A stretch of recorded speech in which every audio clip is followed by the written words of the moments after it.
Hi there, and welcome to this episode of the Guns Magazine podcast. I'm your host and the editor of Guns Magazine, Brent Wheat. Thanks for joining us here on one of the world's biggest gun talk programs as we chat with the interesting folks who make up the world of shooting. Well, today, it's a dog party. We're going to talk about, I'm going to call Roy Huntington up, and we're going to talk about our perfect Packin Pooches.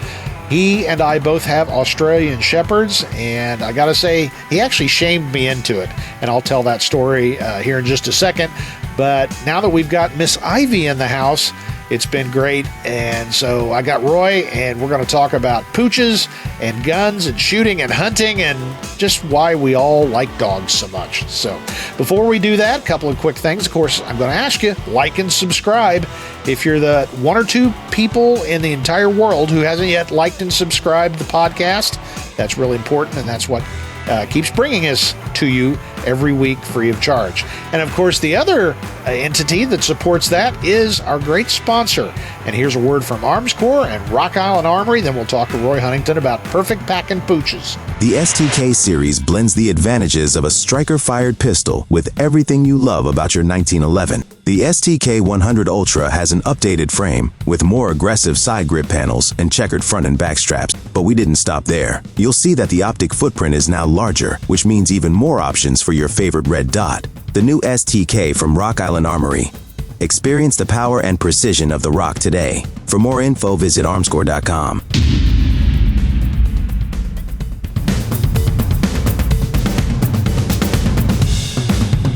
Hey there, Roy. Welcome to the dog party.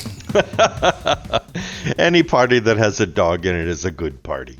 Exactly. And this is an episode we've been wanting to film for a while, and it is gun related, and we're going to talk about that in a second. But I've also talked about how the podcast kind of follows what's going on in our lives. We'll be involved in some new project, and we're like, hey, let's record a podcast episode. So I took Roy's advice, and we got a puppy. And it's actually a 2-year-old Australian Shepherd. I couldn't remember the breed there for a second because Roy has these cute little Australian Shepherds. And I'll tell my story real quick. When my wife and I got married a few years back, she had a couple of dogs. She's a huge dog lover. And they were okay. One, especially Buddy. I said that he probably knew which fork to eat with the salad and could probably done our taxes. Really smart dog, just a mutt, had some greyhound and shepherd. So Buddy passed, and then she had RB, which was short for Red Bastard. He was an Australian cattle dog and the most hard-headed, stupid dog ever. And Shirley gets upset because she goes, he's not stupid, and he wasn't, but he was really hard-headed. So when he passed, I said, I've had enough. I got rid of dogs, and I got rid of my aquariums. I got rid of my orchids. And I said, we're not going to have anything that will die if we don't water it every 24 hours. So that's been the way it is for 10 years. And it's been one of those little burrs under the saddle during those 10 years. And finally, Roy, last time we were at your place, I remember very vividly, we were in your workshop and you said, don't be selfish. And I said, what are you talking about? I'm not selfish. And he goes, get her a dog. And I'm like, oh. So we've been looking and we finally found Miss Ivy, her official AKC name, Little Poison Ivy. And we call her Ivy, and I'll be throwing some pictures up on the screen. But Roy, you did it. You caused me to get a dog, and we're happy, and Ivy seems happy. And every morning I have a dog party, and we're going to talk about dogs and guns and how dogs relate to guns, and just wax poetic about our canine companions. So you did this to me, Roy. You caused it. And I told you so. Don't you hate it when they're right? Well, they just bring such delight. We were laughing about this, and we were calling it perfect Packin Pooches. Pooches, yeah. Because it is really. And I don't know anyone who's a shooter who doesn't love dogs. Yeah. And as a matter of fact, in my world, in your world now, I know is that if somebody says, oh, dogs, oh, no, I don't like dogs, I always like, go. What? Well, then there's the door. Exactly. Dogs are aside from the fact that gun owners tend to be dog people. I know a lot that have cats, but gun owners tend to be dog people. I think I'm comfortable making that generalization. But dogs are also a really important part of shooting, and especially hunting. Over the years, I couldn't tell you how many dogs I've had. I've had labs for duck hunting. I've had English setters for bird hunting. I've had beagles for rabbit hunting. I've had Alaskan Malamutes. There's a high maintenance dog. They're great, but boy, those are high maintenance. And I've had all kinds of mutts, and it's been wonderful. And I reached that point in life where I was like, dogs are a lot of work and a lot of responsibility, and I wasn't ready for it. And like I said, I even got rid of my darn fish aquarium because I didn't want something to die on me. But now we've come full circle, and dogs are back in our home and part of my shooting life. And I'm going to have to get her some little earmuffs for when I go to the range, because I'm sure she'll probably keep score for me or operate the spotting scope. They will. I joke about Scout is our older Australian Shepherd. She's 13, going on 14. And she really is scary smart. And I tell people, I say, you know what? People say they're smart, but she changed the oil on my tractor the other day, and she didn't use the right filter. Yeah, see? And so you still got to watch them, But I think the secret, though, is, at least to me, if a dog is an ordeal, then it's not the right dog for you. Because when you get the right dog, it's like, I think you guys got the right dog with Ivy. I mean, she's a cutie, and she's an Aussie, and they are so smart and so easy to train and everything that you already have told me that it just really enhances your life. I made that very point to my wife yesterday. We were sitting on the couch having, dual love, and she's a love whore. She loves it. And the breeder told us she would, and she was absolutely right. But I turned to my wife, Shirley, and I said, I've never had a dog that just didn't create any stress or controversy or drama. She's a dog, she's done a few things here or there, but she is just on such a different level of 99% of the time, we just have wonderful interactions. And even the other dogs that I loved and were smart and well-trained, this is different. She just seems to fit. And maybe I'm older too. Maybe that's part of it. Possibly. But, I mean, I've owned a lot of different dogs too. And I would say the golden retrievers that we've owned were very similar to the Australian Shepherds in that they have a presence that a lot of dogs don't have. A lot of dogs come in and they fart and they belch and they make a mess when they eat and they, you know what I mean? They bark at the moon and, it's like, you're just like an undisciplined barnyard animal. But these Aussies, they have a certain presence. And if you're listening to this, Google pictures of Australian Shepherds and you'll see these dogs all sitting there kind of looking off at the horizon. Yeah. And they're not looking at the horizon blankly. They're thinking. And you can really tell that. I mean, it's really interesting. Mine, our younger one, Cassie, so she's, I don't know, a year and a half, 2 years old now. She really is the smartest dog I have ever seen in my life. And she goes in the garage with me when I'm doing gun work and stuff like that. And I will frequently be out there for hours, just sit at my bench and I'm working on something. And she will lay at my feet. And every once in a while, I'll be doing something, and she'll kind of climb up and put her nose on the workbench, and she watches what I'm doing.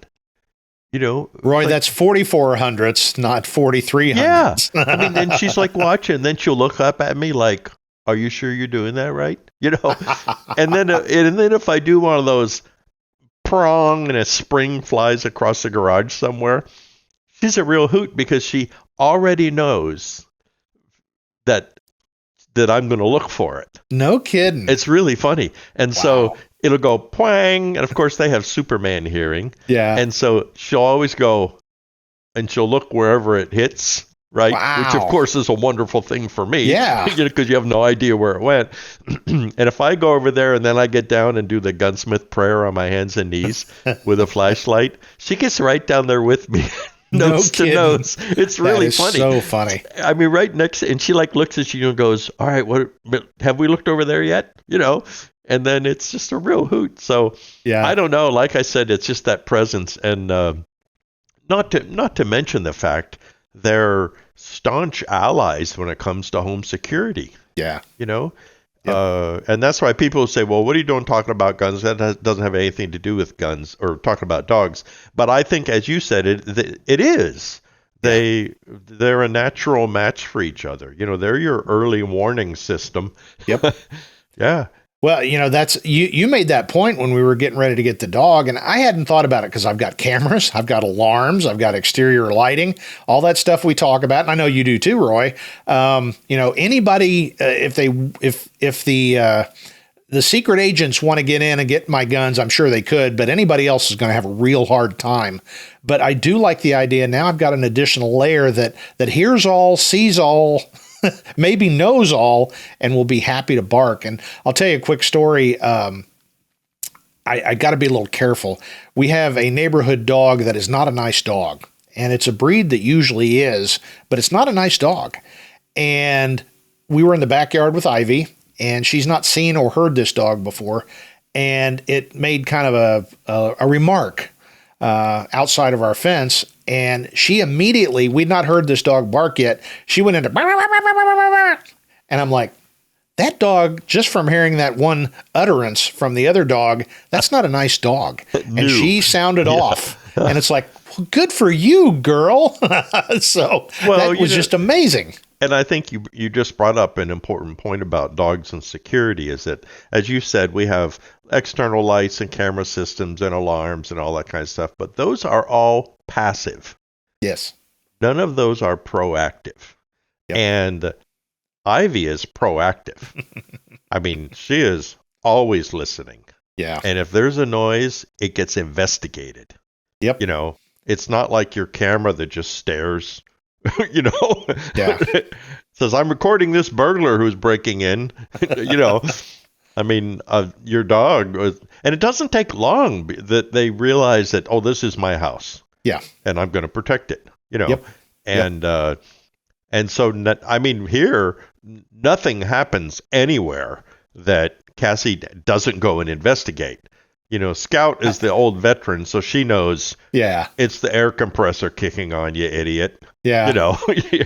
I see Cassie, you need to give her like a laptop, because I could see her putting on the headset and, okay, we've got an alert in Sector 5. Yeah. I need to notify the respective authorities. I could see her doing that. It's just astounding. But I think at least my point of this show with you is just the fact that, and I know that we're probably going to get a lot of comments, and we would like you to tell us about your dogs and why they're fun and why you like them.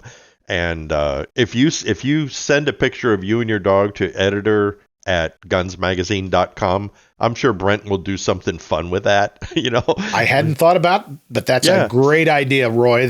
We could find the shooting dog gallery. Yeah, we could find room online or something, or maybe we do a podcast and just show all the pictures of the dogs and stuff. Yep. But to me, it humanizes us a little bit too. Or maybe a lot in some situations. Because, if you get up in the morning, you're having a King of the Grumpy Forest day, and then there's your dog, and you are their whole world. Yep. And it's a bit like having a little kid, which when you get older, like we don't have little kids. They're not our responsibility anymore. And so having those big soulful eyes look at you, and I know sometimes I'll say, I'm really not in the mood to go play ball, or I'm really, my back hurts or something like that. And then I stop and I think, you know what? You're an idiot. Go play ball with the dog. And sure enough, you go outside, we bat the ball around for a little while. They love it. They wiggle their butt, right? Yep. And bark in delight and come up out of breath and take a sloppy drink from the dog bowl. And it's like suddenly I'm feeling a lot better than I did just a few minutes ago. And Shirley has made that comment about me. Of course, her favorite thing to tell people, we've got a very dog-friendly neighborhood. So we walk her a couple of times a day. It's about a mile all the way around. And everybody's got dogs, and they're good dogs. And it's just a dog-loving neighborhood. So we were walking last night, and my wife did this, but she does it all the time. He's smitten with her. And I say, I'm not smitten. We're just friends. Yeah, but smitten is a good it's word. pretty cool, and everybody's always like, "Yeah, we get it." But anyway, that's what I was saying. That my wife goes, "Have you checked your blood pressure?" And I said, "No." And she goes, "It's got to be down. It's got to be." And it is maybe. It is. Well, probably. they have those. It's an absolute scientific fact that they've done double-blind studies and everything that. People who have in the hospital or elderly people and they have a golden retriever or something sitting on their lap for a little while, absolutely their blood pressure lowers, their heart rate goes down. Yep. I mean, for me, it's like when you see your dog sleeping peacefully, it makes you happy and peaceful. Yep. And that's the part that kills me, because I tend to be a go guy until I just crash. And I've discovered over the last 2 weeks that if especially in the morning, I get up first, I take her out, and we have some dog love in the morning, and then I'll go get coffee or whatever. But I can't sit back down with her, because what happens is she gets on my lap and I pet her a little bit, and then she kind of stretches out and she catches another snooze. And I find myself kicking back, and it's like, okay. And then I fall asleep.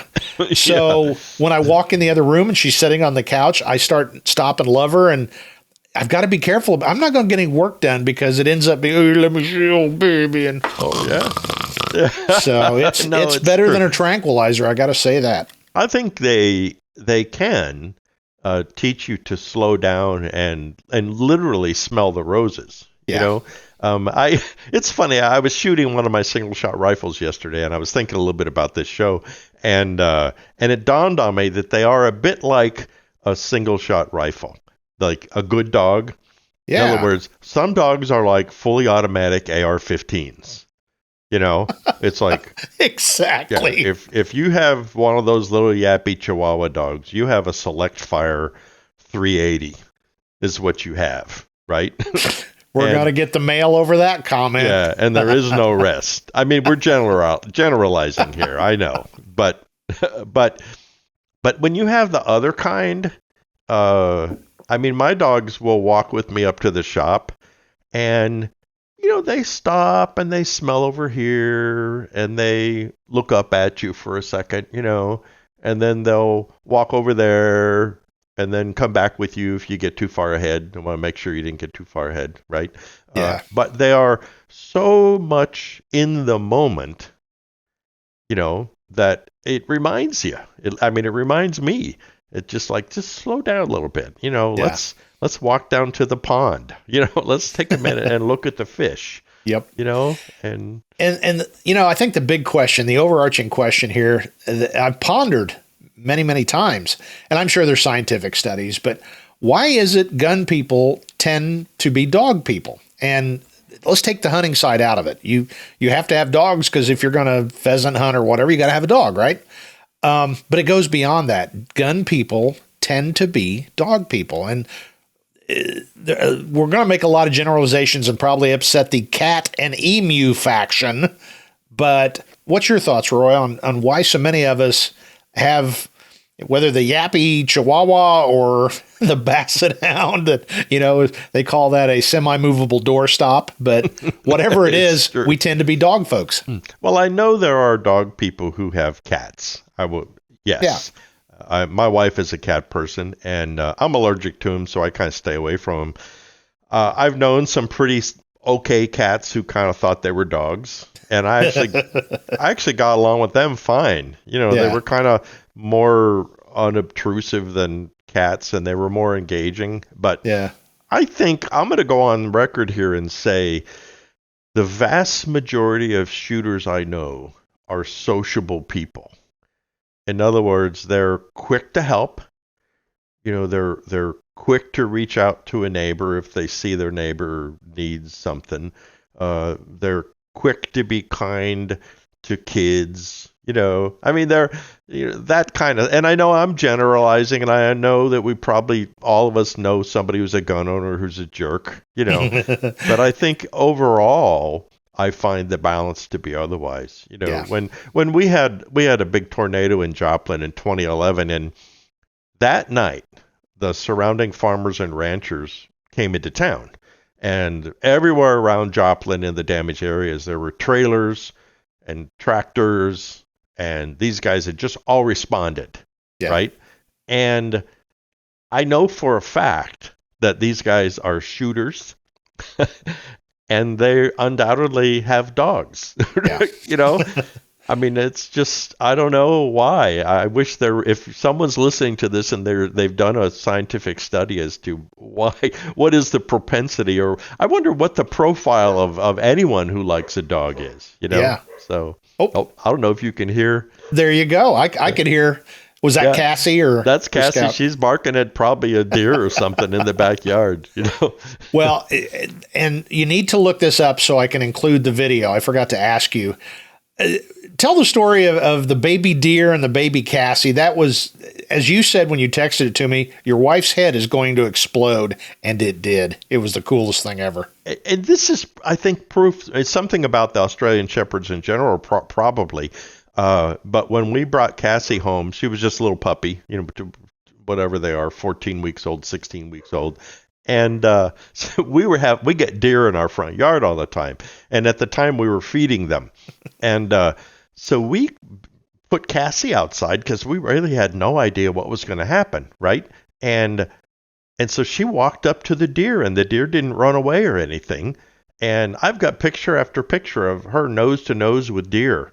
And then they actually started playing.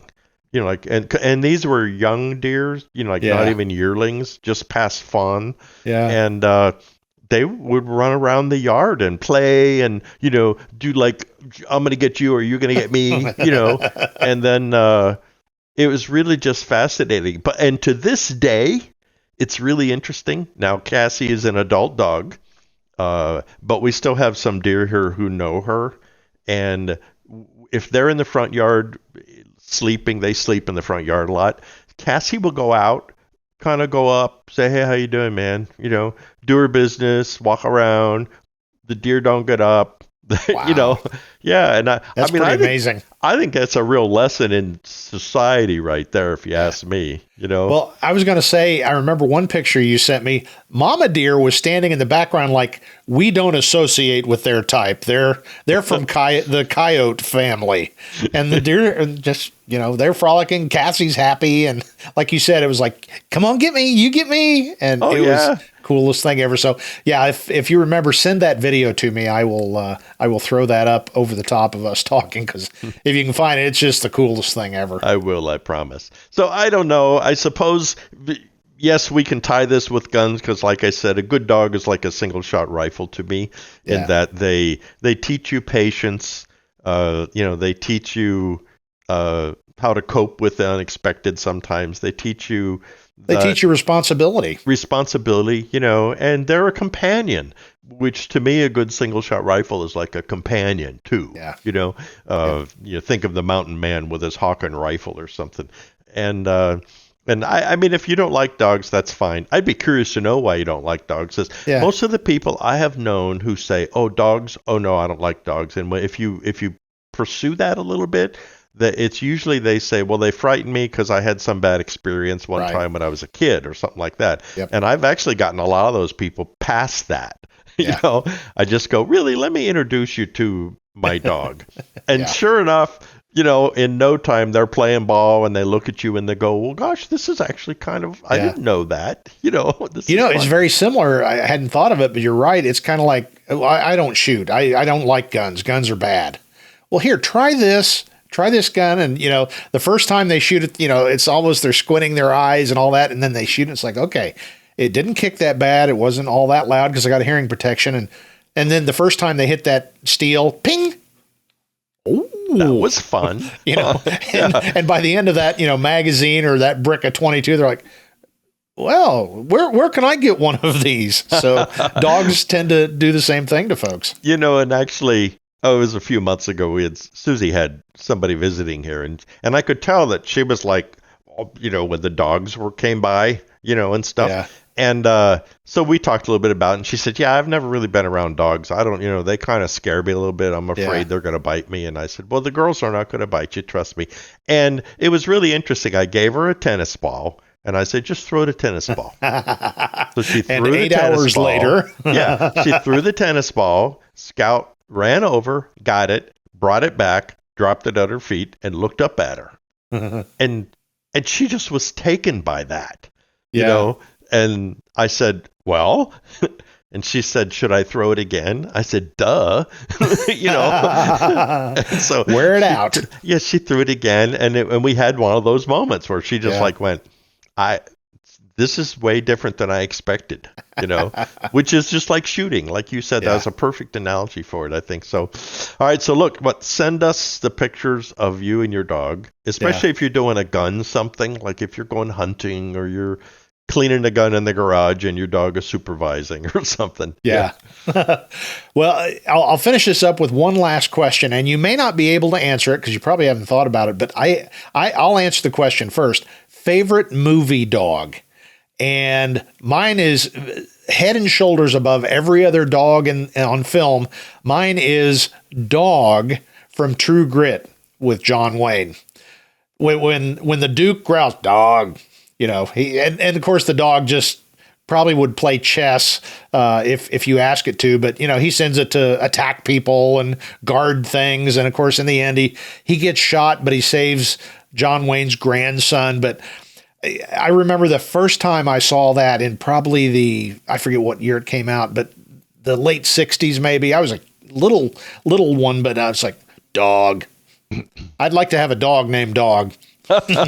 Will Dabbs had a dog named Dog. Yeah, you're right. I forgot about that. Who passed away, which actually brings up a good point too. And I don't even really want to talk about it very much, but dogs teach us about our humanity.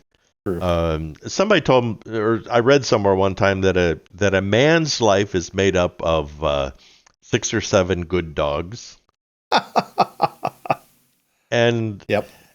they're right, because a dog is 10 years or so, a little bit after that, and so you would get to be in our 70s or 80s, and we probably had 6 or 7 or so good dogs, I think they remind us of our humanity, and if they don't, then we're a barbarian. Yeah.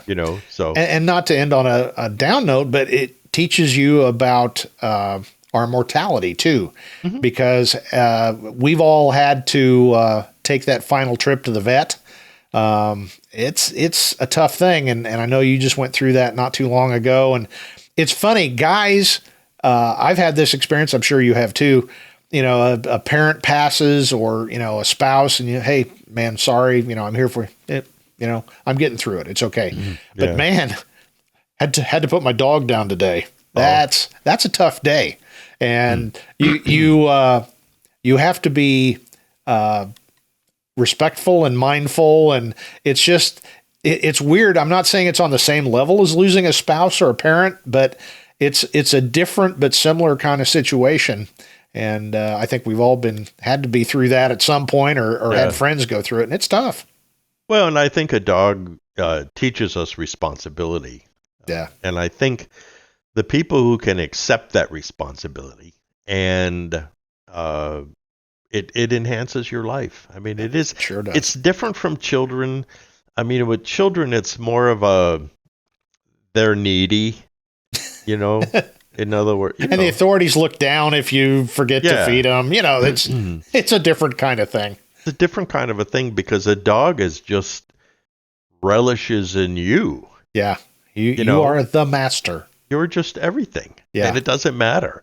And I think, though, that when you accept that responsibility, that you're so important to this animal, that it does give us responsibility, but boy, it can give us a lot of joy and happiness too. And what else in the world can get adult grown-ass men, as my wife always says, to go, oh, big sweet, look at the big puppy. Coochie, yeah. We all do it. You can say you don't, but we do when there's nobody looking. We all do. You bend down, kiss them on their forehead. Exactly. Well, right. I think this has been the episode I was looking for. I had fun just talking about our dogs and examining the concept, and I hope the audience feels the same way. I think they will, and I love Roy's suggestion. Send me a picture of your dog. We may do a viewers or listeners' dog party follow-up episode, and if nothing else, we'll maybe post some of them, because I'm sure we'll get some pictures of, German Shepherds on the scope or the rifle, or, pugs with a helmet on, and all kinds of great stuff. So send that to editor@gunsmagazine.com. And Roy, you know what time it is now? Wait a minute before we go. Oh, okay. Make sure you tell us the dog's name. Yeah. And a little bit about what's going on in the picture.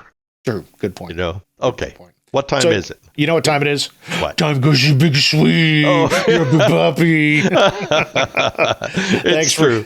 Thanks for joining us, Roy, and we're going to go play with dogs now. All right. Roof. As you might imagine, we had a great time talking about our perfect Packin Pooches. And like I said, and Roy brought up, make sure you send us a picture of your dog, especially if it's doing something shooting related. But even if it's just a big sweetie, hit me at editor@gunsmagazine.com, and we'll do something with all those pictures sometime in the near future. Before we go, a couple of housekeeping. I'm not going to ask to like and subscribe. I'm not going to talk about it. I'm not going to say like and subscribe. I'm not going to even bring up the topic of liking and subscribing to the podcast. We'll just leave that where it is. Also, if you want to get a subscription to one of our great magazines or buy one of our special books, such as Roy's Insider or John Connor's Odd Angry Shot, you can do that at fmgpubs.com. While you're on the internet, make sure you check out our websites. Of course, gunsmagazine.com. I'm somewhat partial to it, but we also have a great sister publication that's just almost as good, American Handgunner Magazine at americanhandgunner.com, and of course, americancop.com. Our editor over there, Eric Gelhaus. We try to let folks know it's not just for law enforcement, it's for folks that want to be prepared when things go sideways. And of course, there's our great sponsor and our good friends, Armscor and Rock Island Armory. The new STK from Rock Island Armory. Experience the power and precision of the Rock today. For more info, visit armscor.com. Well, that's it for this episode of the Guns Magazine podcast. On behalf of everybody that works so hard here at FMG Publications, I'm Guns Magazine editor Brent Wheat, reminding you for another week, now get out there and get shooting.